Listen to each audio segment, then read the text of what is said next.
La economía mixta de Nicaragua, el poder del capital privado y la narrativa de los testaferros. Introducción. La narrativa de los testaferros. Los testaferros. Esa palabra mágica que parece explicarlo todo en Nicaragua. ¿Alguien abrió un negocio exitoso? Testaferro. ¿Un emprendedor logró sacar adelante su proyecto? Testaferro. ¿Un agricultor recibió un bono productivo y ahora tiene mejores cosechas? ¡Testaferro!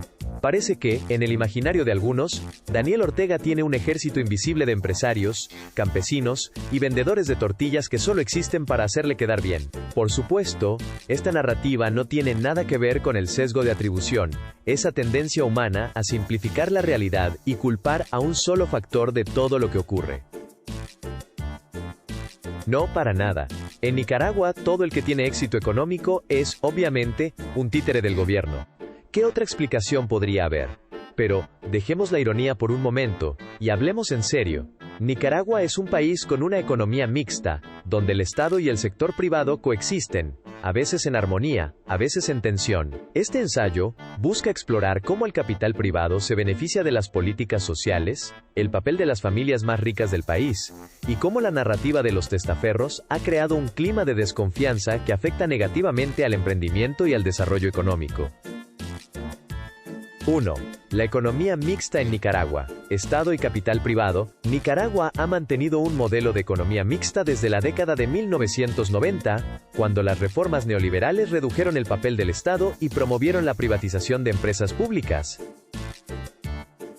Sin embargo, a partir de 2007, con el regreso de Daniel Ortega al poder, el gobierno adoptó un enfoque que combinó políticas neoliberales con programas sociales financiados en gran parte por la cooperación internacional, especialmente de Venezuela a través de Petrocaribe. Este modelo permitió que el sector privado siguiera siendo el motor principal de la economía, mientras el Estado implementaba políticas sociales destinadas a reducir la pobreza y mejorar el acceso a servicios básicos como la salud y la educación. El sector privado en Nicaragua ha mantenido una posición privilegiada, especialmente en sectores clave como la agroexportación, la banca, el turismo y la industria. A pesar de las crisis políticas y económicas que ha enfrentado el país, el capital privado ha logrado mantener sus ganancias e incluso beneficiarse de las políticas sociales implementadas por el gobierno. Por ejemplo, programas como los bonos productivos, la entrega de créditos a pequeños productores y la inversión en infraestructura han generado un entorno favorable para el sector privado, que ha podido expandir sus operaciones y aumentar sus ganancias. 2. El capital privado y las políticas sociales. Una relación compleja. Aunque el capital privado en Nicaragua ha mantenido su poder y sus ganancias, también se ha beneficiado de las políticas sociales implementadas por el gobierno. Programas como los bonos productivos, que son transferencias directas de dinero a pequeños productores, para que inviertan en sus negocios, han sido financiados en parte con recursos provenientes de la cooperación internacional. Estos bonos han permitido que los pequeños productores aumenten su producción y, en muchos casos, se conviertan en proveedores de empresas más grandes. De esta manera, el capital privado se beneficia indirectamente de estas políticas sociales, ya que tiene acceso a una mayor oferta de productos y materias primas. Además, la inversión en infraestructura, como la construcción de carreteras y puentes, ha facilitado el transporte de mercancías y ha reducido los costos logísticos para las empresas. Esto ha permitido que el sector privado aumente su competitividad y expanda sus operaciones tanto a nivel nacional como internacional. Pero claro, según algunos, todo esto es parte de un gran plan orquestado por el gobierno para crear más testaferros. Porque obviamente, no hay forma de que un empresario o un pequeño productor pueda tener éxito por su propio esfuerzo. Eso sería demasiado lógico. 3. Las familias más ricas de Nicaragua. Un poder económico histórico. Nicaragua cuenta con varias familias que han sido parte de la élite económica del país desde hace décadas e incluso siglos. Estas familias han construido sus fortunas en sectores clave como la agroindustria, la banca, el comercio y el turismo, y han sido actores fundamentales en el desarrollo económico del país. Entre ellas destacan los Pellas, los Ortiz, los Baltodano y los Cohen. Los Pellas. La familia Pellas es una de las más conocidas y poderosas de Nicaragua. Su fortuna se remonta al siglo XIX, cuando Francisco Alfredo Pellas llegó al país y fundó lo que hoy es el Grupo Pellas, un conglomerado que incluye empresas como Flor de Caña, Compañía Licorera de Nicaragua, y otras en sectores como el azúcar, la banca y el turismo. Carlos Pellas Chamorro, actual líder del grupo, ha sido señalado por la oposición como un aliado del gobierno de Daniel Ortega, pero la realidad es que el Grupo Pellas ha mantenido una relación compleja con el gobierno, y su influencia económica trasciende a cualquier administración. Los Ortiz. La familia Ortiz, liderada por Ramiro Ortiz Mayorga, es otra de las más influyentes en Nicaragua. A través del Grupo Promérica, han consolidado un imperio financiero que incluye bancos, empresas de seguros y otras inversiones en Centroamérica. Aunque han tenido relaciones con el gobierno, también han sido críticos en momentos clave, como durante la crisis de 2018.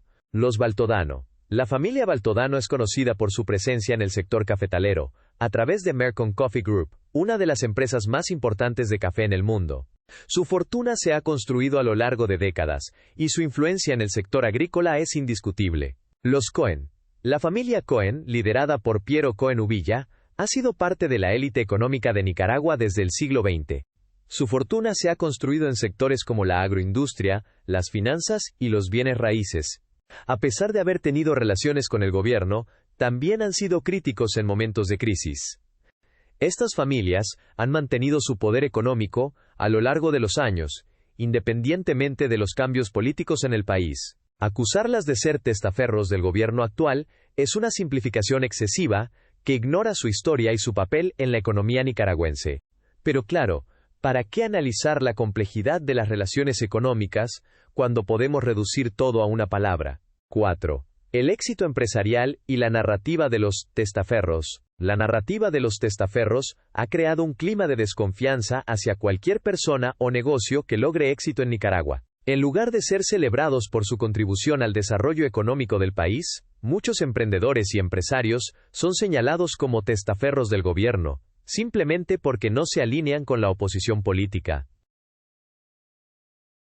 Esto no solo afecta a las personas acusadas, sino que también desincentiva la inversión y el emprendimiento en el país. Por ejemplo, en los últimos años han surgido nuevos negocios en sectores como el turismo, la tecnología y la gastronomía, que han logrado destacar gracias a la creatividad y el esfuerzo de sus creadores. Sin embargo, en lugar de ser reconocidos por su contribución al desarrollo económico del país, muchos de estos emprendedores han sido señalados como testaferros del gobierno, lo que ha generado un clima de desconfianza y polarización. 5. La necesidad de superar la narrativa de los testaferros. Es urgente superar esta narrativa y avanzar hacia un análisis más profundo y matizado de las relaciones políticas y económicas en Nicaragua. Esto implica reconocer que el país es un entramado complejo de intereses y alianzas, y que no todas las relaciones entre el gobierno y otros actores pueden ser reducidas a una dinámica de subordinación. También es importante reconocer que la oposición tiene una responsabilidad en la construcción de una narrativa más constructiva y menos polarizante, que permita avanzar hacia una solución pacífica y democrática de la crisis que atraviesa el país. Conclusión: Nicaragua es una economía mixta, en la que el Estado y el sector privado coexisten y participan en diferentes áreas de la economía. Aunque el Estado ha implementado políticas sociales destinadas a reducir la pobreza y mejorar las condiciones de vida de la población, el capital privado sigue siendo un motor clave del crecimiento económico. Las familias más ricas de Nicaragua, como los Pellas, los Ortiz, los Baltodano y los Cohen, han mantenido su poder económico a lo largo de los años, independientemente de los cambios políticos en el país. Sin embargo, la narrativa de los testaferros ha sido utilizada por la oposición para desacreditar a cualquier persona o negocio que logre éxito económico, creando un clima de desconfianza y polarización que afecta negativamente al emprendimiento y al desarrollo económico del país. Es necesario superar esta narrativa y avanzar hacia un análisis más profundo y matizado de las relaciones políticas y económicas en Nicaragua, que permita construir un futuro más estable y democrático para todos los nicaragüenses.